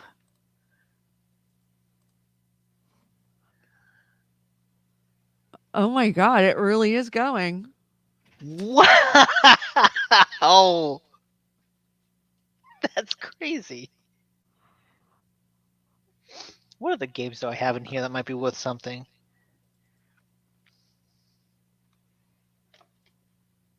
Yeah, 100. I'm seeing everything from $87 with 7 bids on it. See, I'm looking at the ones that are over 100, 169, 179. There's no bids. Mm. I Yeah. wasn't lying. I lie a lot, but I wasn't lying about that. Yeah, the ones that are going for But 120, they're 100 though. But I mean, they're still that's what they're asking though. You know. the ones over $100 are not going, but the one that's going for 87, is that that's the game. $87 got 7 bids on it. So they're asking 120 going for less than that, but close. But there's a couple for 150 on there. Not that they'll sell for that, but I mean, you know, it is what it is. Yeah, yeah. Any other games we want to look up since I'm here on eBay and we're sharing? No, you go. I gotta go. All right. Well, Nick, I'm going to look up one. Okay. Goalie, I'll see you later. There's one that that I actually bought off of eBay because I anticipated it might be worth something. Stand by. I have to go find it. I have to look for it. I know I've got only like potentially worthwhile games I have. I think most of them are for like PS2 and 360, and those are buried in my closet, so I'd have to go digging through there to find them. That's what I got right there in plastic still. Wait, which one is it? Let me switch to the Too Human. That's right. That's one I got too. I bought that one because it And was they like come- super cheap, and it was kind of fun just to have And a it was copy of it. What was the story on that? It got pulled. Oh, that's right. It got pulled because of a lawsuit. Like they had to discontinue copies of the game. Right. But it was also on sale for a long, long time. So I'll bet it's worth nothing. Whoops. Yeah. People aren't even bidding for it for $5. People Oh aren't yeah, even on bidding Amazon. On Amazon, I can buy it new for $20. I thought it got pulled. It probably did, but there's probably a whole bunch of copies out there because no one bought it. Right. Right. What about look up a PS2 game, Rule of Rose.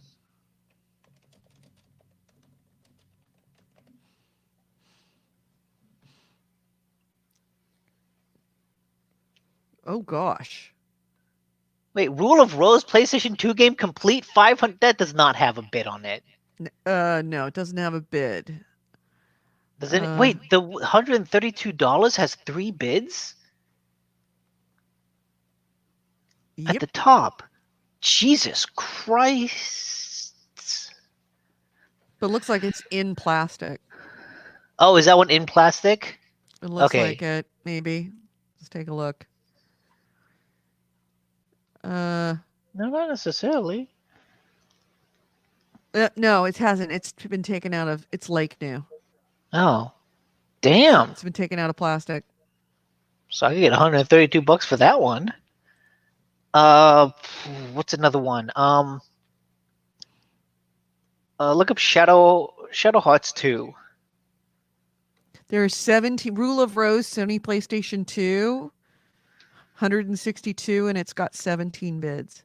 But that case looks different than the other ones. I wonder if that's like a special edition. That's the inside. Oh, that's the instruction booklet. What are those? Yeah. Damn. Yeah. What's Shadow Hearts 2? I've got a couple there for you that I can think up. Oh, I think it is Shadow Hearts Covenant. Yeah. $30. Okay, that's not bad. What about just Shadow Hearts? Oh wait, that's right there. That's the sequel. That's one. That's $30. Oh, what else was there? Haunting Ground. I think Haunting Ground is also $30.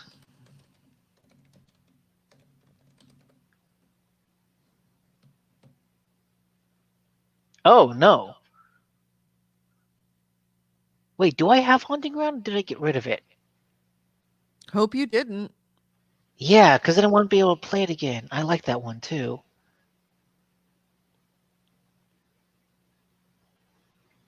God damn it, I'm gonna have to go look in my fucking closet now. You're gonna make me dig through everything.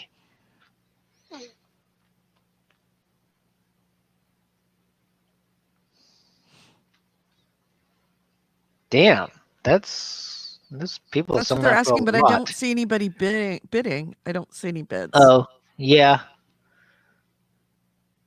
Oh, hey, wait, what's that right there? Oh, Demento. That's the game, but it's a Japanese version. Um, what other obscure survival horror games were there?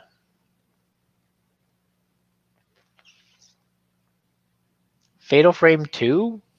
Try that. I think it's only like 50. Oh yeah, $30. 30, 40. What's try Fatal Frame 3?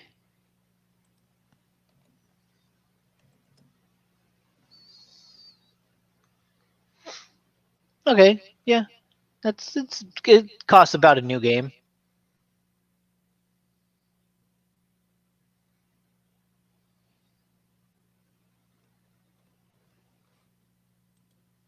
Anything else? Now I'm just trying to think.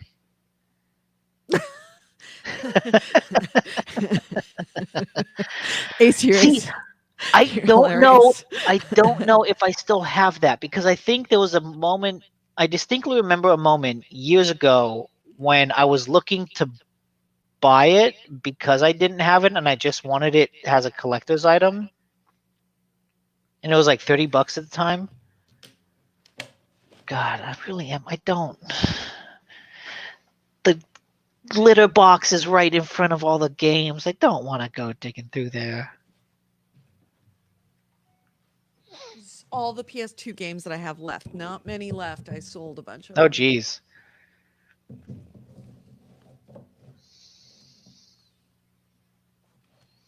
God, there's nothing here that's probably worth anything. Maybe 13? Oh, 13? No, I don't think so. I doubt it. Yeah, $15. That's not awful. Yeah. More like $5. God. Okay, let me see how buried they are.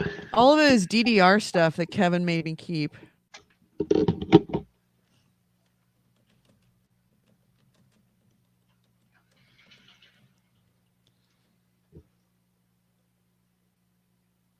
Oh, factory sealed. Mine's not factory sealed, I don't think. Nope. What is in the groove? No.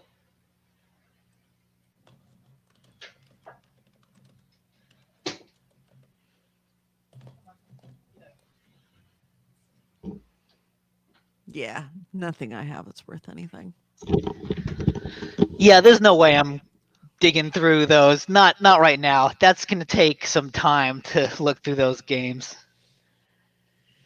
Those games are stacked on top of each other, and then the shit stacked on top of them, and stuff stacked on top of that. God, I have nothing but shit games.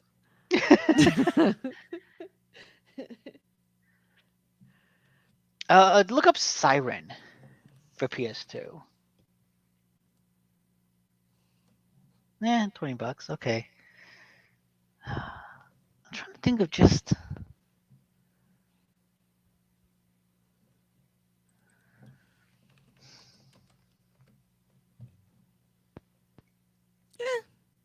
I, Yeah, that it was. I'm up to $12.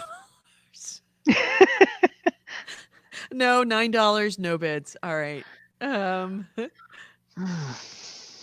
Yeah, I got nothing. Oh, look up The Walking Dead season 1. Oh, yeah, 360.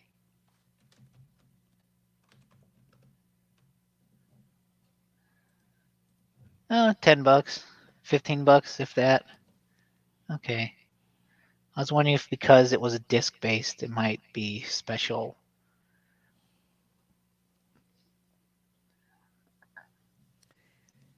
Yeah.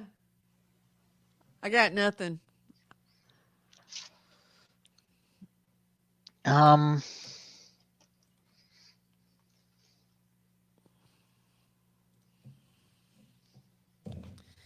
All right. Well, just you're the for the big heck winner of it, today. just for the fun, look up Demon Souls, PS3.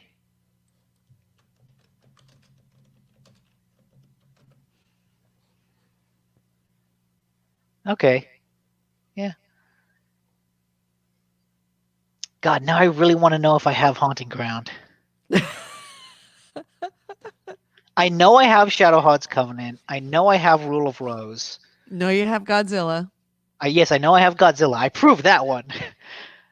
But God, I don't know if I have Haunting Ground. That's Fucking gonna bother you it all does day. because the way I stacked, I put all my games and movies, like DVDs, in like these plastic things that I could stack, and I specifically stacked them in such a way so that the things I would most likely try to get were at the top.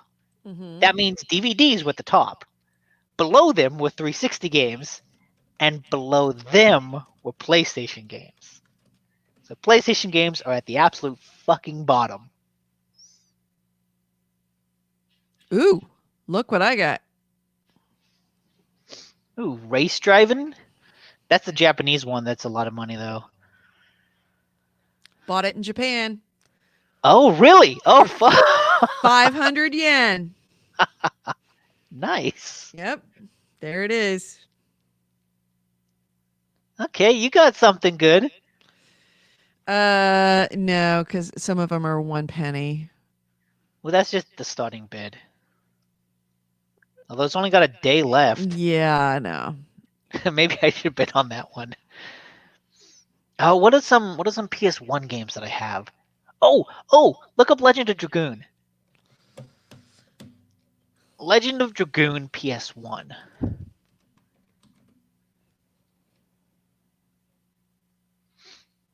$20. Okay, $20 for a PS1 game. Uh, uh, Um,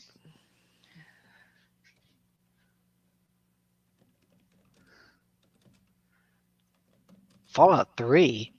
Oh, $20.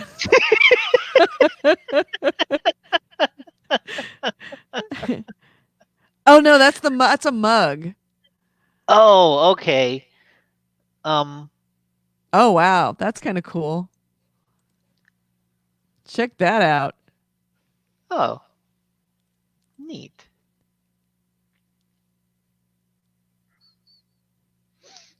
Okay, I gotta look this up. What are the PS?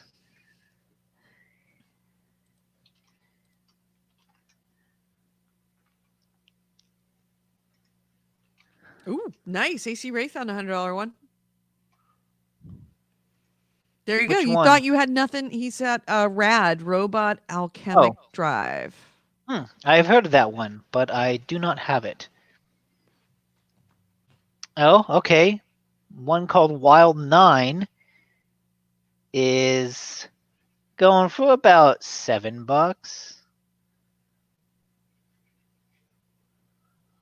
Um, what other Final Fantasy 7 PS1. Come on, give me that original. Oh, it's only like 20, $40? 13. Okay. Um, Final Fantasy 8 PS1. That's still very cheap.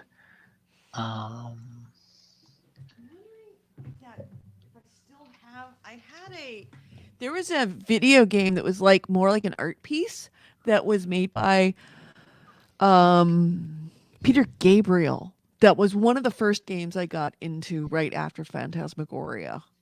Let me see if I still have it. I don't even remember the name.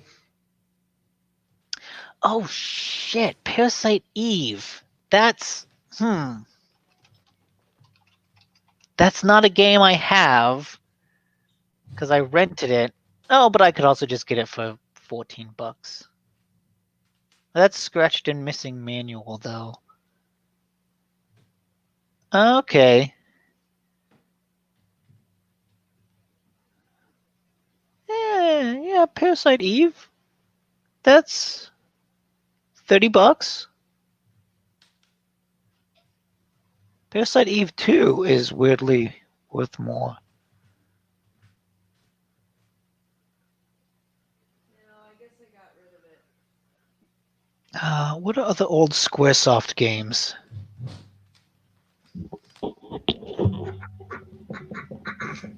Wow, I really had to go into the vault for this one. Let's see. Let's cancel that so you can see it. This is serious vault time. The Crystal Key. That it was a LucasArts game. Uh-huh. Oh, Alice Madness Returns. No, that's Alice. Original Alice. Alice. Original Alice. Rebel Alliance 2. Okay. Rebel Assault 2. Oh, Assault. There's a glare on it. So. Yeah. Should we send this to Goalie for Christmas? Yes. And then one of my favorite games of all times. Dig. Oh, the Dig. I have that on Steam. Never played that though. Heard about that. Yeah, it's really good. It's even got instruction manual. Look at that. Okay, I'm trying to see. Oh, there we go. Holy shit, I can't believe I found this on eBay. So share it. You can find everything on eBay. Go share the screen. You go back down to the bottom. Down to the bottom where it says share screen. Just look up Independence Day floppy. All you have to do is hit share screen and it will pull it up. Oh, it's fine. Independence Day. What? Floppy.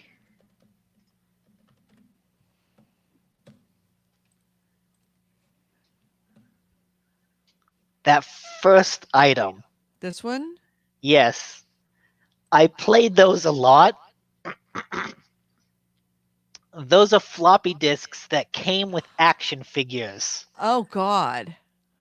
I would buy an action figure from one of the people from Independence Day, and it came with a game. And I remember playing those games a bunch. By the way, I can't fucking believe someone is selling them. By the way, just remember we were talking about where the water tastes like wine and how slow it is? Yeah. Let me share something with you right now. I flipped over to another tab and I realized that I had just left that video of the gameplay of where the water tastes like wine. Mm-hmm. Yeah, it's still going. He's still walking around. He made it to California in all of that time. Okay. That's how long. Yeah. It took him about 2 hours to get to California. Right. Yeah. So yeah, he is in. Oh no, where is he now? Turn around, dude. Looks like that's the Rockies. So maybe he just got past the Rockies. So he's not even in California. It looks like he may be elsewhere. So yeah, he's still walking. So yeah, what was I doing? I was looking up uh dig. Ah, Cat. yes. He wanted to pet, and then he wanted to play.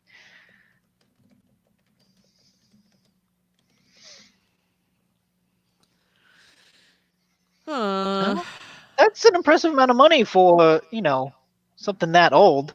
And mhm. considering I got it for like $2 on Steam. Oh wait, what's the collection they've got there? Oh, stand by. No, okay, yeah. What's Come Again? So Armageddon 2. Oh, Come Again to Right. Apocalypse Now. Oh, but Yeah, that's what it is. that's not a bid. A, that's But not a bid, and still. B, it's in the box. It's not just the disc. Oh. So Yes, yeah. hi.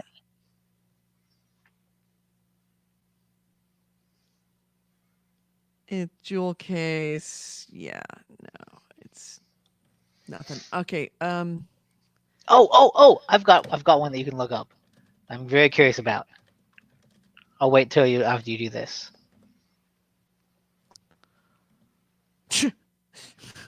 $9. Okay. Look up Alan Wake Special Edition.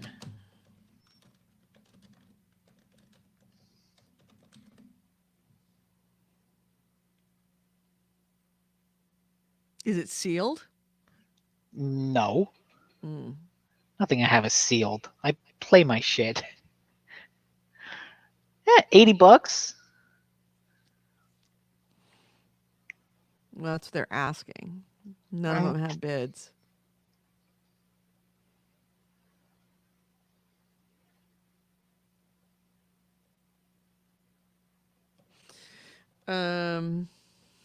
Wait, what other special edition things did I get?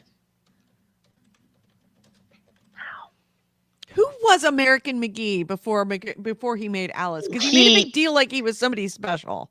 He was a level designer on Doom. Yeah. A bunch of action figures. What other special editions did I get?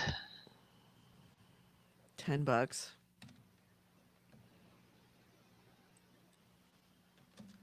Assassin's Creed is not worth anything.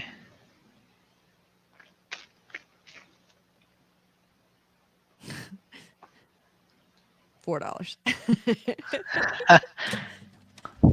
What was the name of Peter Gabriel's game? Peter Gabriel's game. Peter Gabriel video game. Eve. Was it Eve? Online? Yeah, no. Peter Gabriel Eve was what it was called. Hmm. Please tell me that this isn't worth anything.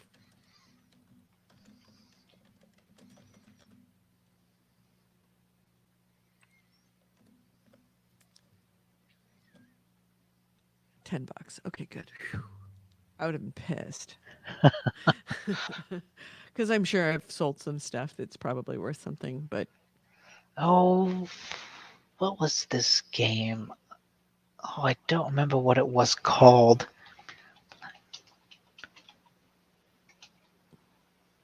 Okay, I think it was made by Platinum Games.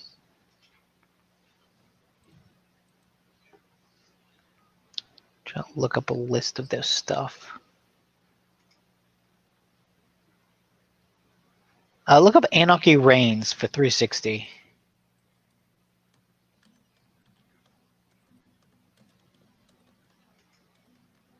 REIGNS?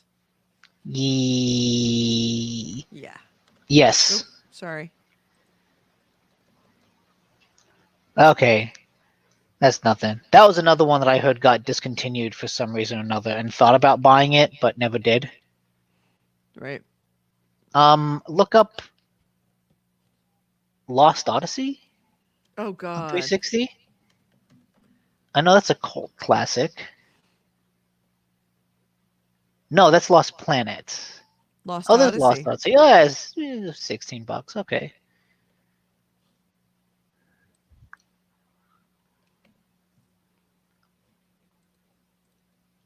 Oh, okay. I've got another cult classic. Look up Drakengard for PlayStation 2. No, Draken. And I think it's one word.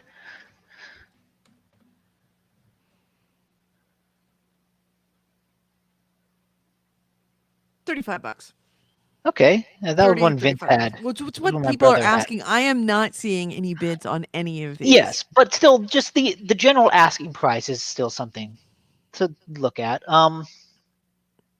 Oh, what's the team that made Persona? They had another series of RPGs that were like less popular.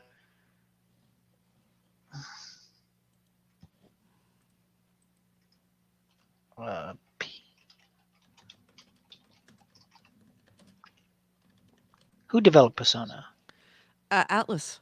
Atlas. Okay. No, Atlas. Shim is developed. Oh, Shin Megami Tensei Nocturne. Oh, okay. Look that up. I think my brother had that game, and I have no idea if it's worth anything or not. I'm just trying to think of like cult classic, PS2 RPGs. Yeah, okay, 15-20 bucks. General asking price. Yeah, it looks like 602 of these sold, 500 sold at the 17.99 level. Mm, Got a lot of those out there. I'm trying to think of other just like.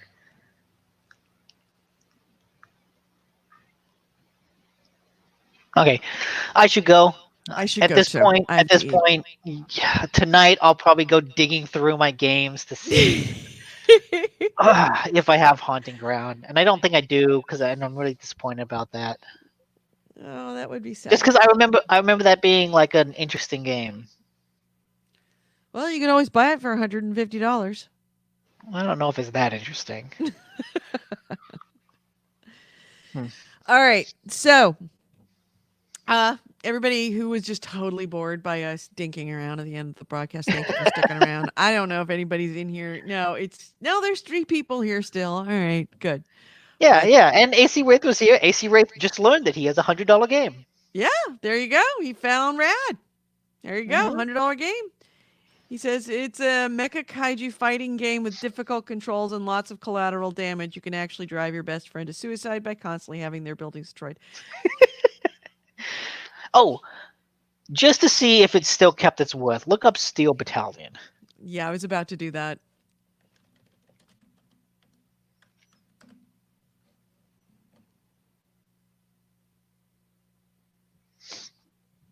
Controller only, blue buttons, no pedals. That's worthless. Oh, someone's selling it for $80? That's quite the deal. There's 4 bids. It's not going to go for $80. Hmm.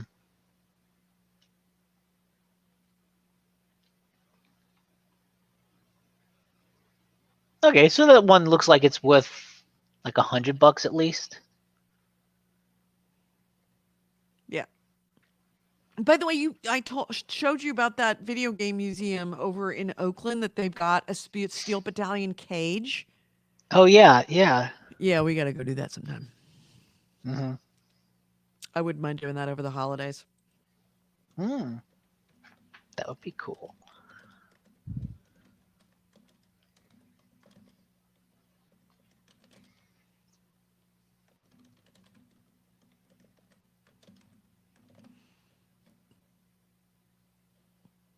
There it is.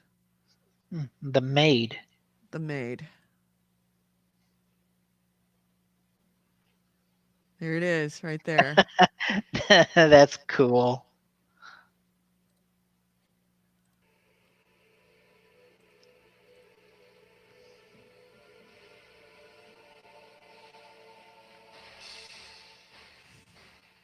Wow.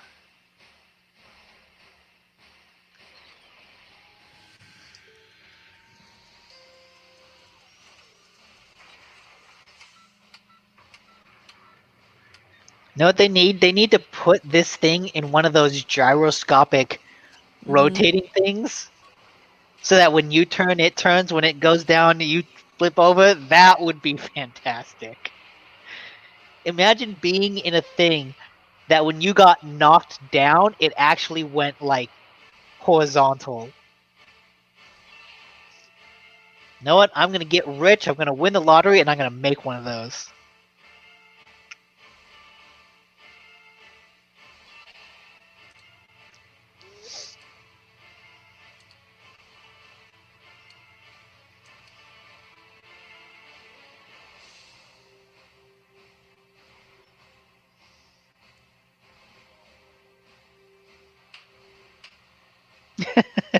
Cabin lighting. Oh, that's neat.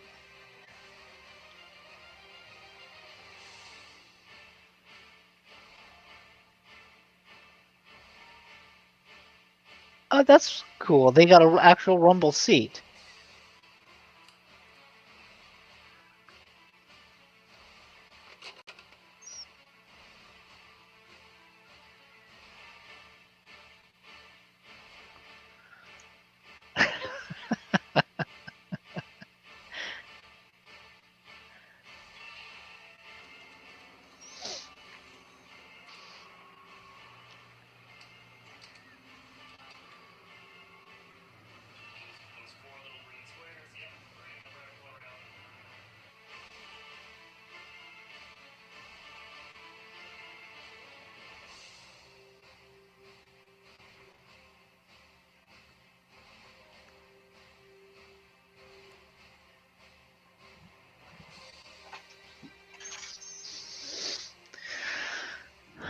Okay, this is a long video.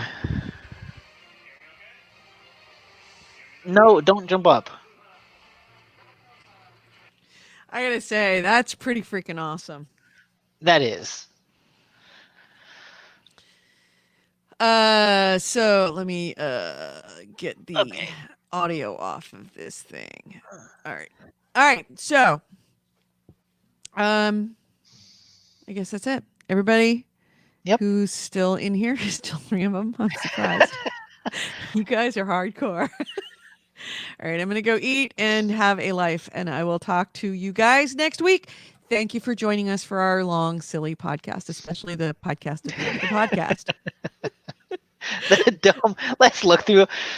Maybe for the next podcast, I'll actually take out all those bags and I'll show off the games I have. Okay, Goalie's got sure. his whole thing. Yeah, no, goalie's, yeah. We would have a multi-level show for all the games. No, He's well, kept I everything. I think that's awesome to like have a bookcase filled with games. The problem is Caitlin has a fuck ton of books, so a bookcase is filled with books. Yeah, I had a bookcase full of games, and I just denuded it in the last year at garage sales because it was just too much stuff. So Mm. I'm down to that stack that you saw Mhm. is I probably of all other disc based games that's I have less than that left. Like Mm. maybe little less than twice of what that stack that you saw as far as games are concerned. I've gotten rid of just about everything. All right, everybody, thank you so much. Oh, guide to buying a Microsoft Sidewinder force feed joystick. Oh gosh. All right, gentlemen, ladies, thank you so much for watching, and don't forget to support us on Patreon. Thanks so much, and also, yeah, don't forget to visit us at GameHounds.net. Thanks. Bye.